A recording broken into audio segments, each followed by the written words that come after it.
ጤና ይስጥልን የተከበራችሁና የተወደዳችሁ የቻናላችን ቤተሰቦች እንደምን ቆይታችኋል? ለሰዓቱ ብለን የመራረጥናቸውን አጫጭር መረጃዎችን ይዘን ቀርበናል። እስከ ፍጻሜው ድረስ አብራችሁን ቆዩ።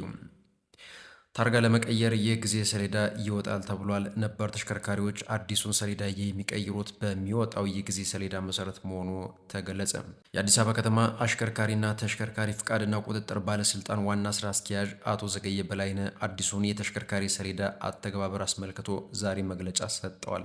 በመግለጫቸውም የአገልግሎት አሰጣጡን ሂደትና ለነባር ተሽከርካሪዎች የተዘጋጀውን አቅጣጫም ይፋ አድርጓል።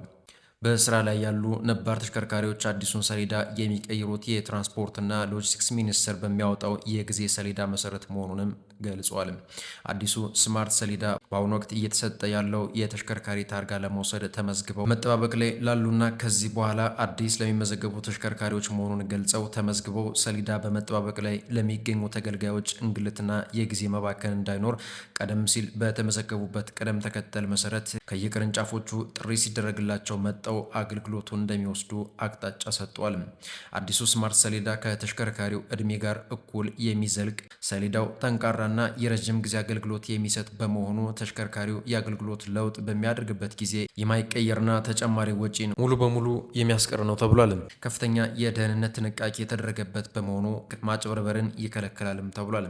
ሰሌዳው ዘመናዊ ቺፕና የፊት መስታወት ላይ የሚለጠፍ የአርኤፍአይዲ መለያ አብሮት ያለው በመሆኑ የተሽከርካሪውን አሁናዊ መረጃ በሰከንዶች ውስጥ ለማወቅ ያስችላል ተብሏል። ሰሌዳው በቪያና ኮንቬንሽን መሰረት ለሀገራችን የተሰጠውን ዓለም አቀፍ የኢቲኤች ኮድ ይዟል ተብሏል።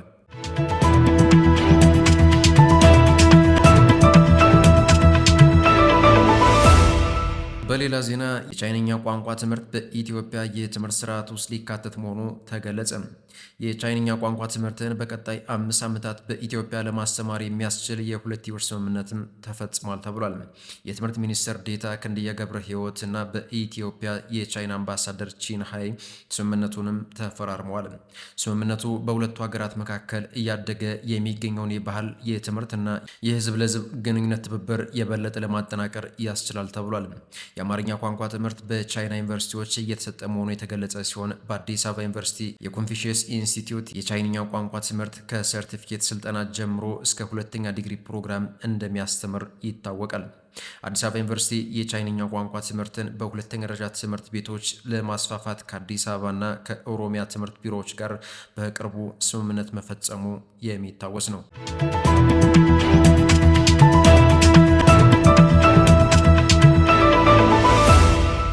ዶናልድ ትራምፕ ከኢራን ጋር የተፈጠረው ግጭት ማክተሙንና ታሪካዊ ስምምነት ላይ መደረሱን አስታወቁም። ትራምፕ ለሴኔት እጩ ባሪ ሙር በተዘጋጀ የድጋፍ መድረክ ላይ እንደተናገሩት ስምምነቱ ዋሽንግተን የጠየቀቻቸውን ነጥቦች በሙሉ ያካተተ ነው ብለዋል።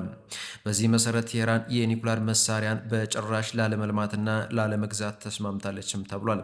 ስምምነቱ ሲፈረምም ስትራቴጂካዊ የሆርሙዝ ሰርጥ በይፋ ክፍት እንደሚሆንና የአሜሪካ ወታደሮች ወደ ሀገራቸው እንደሚመለሱም ተገልጿል።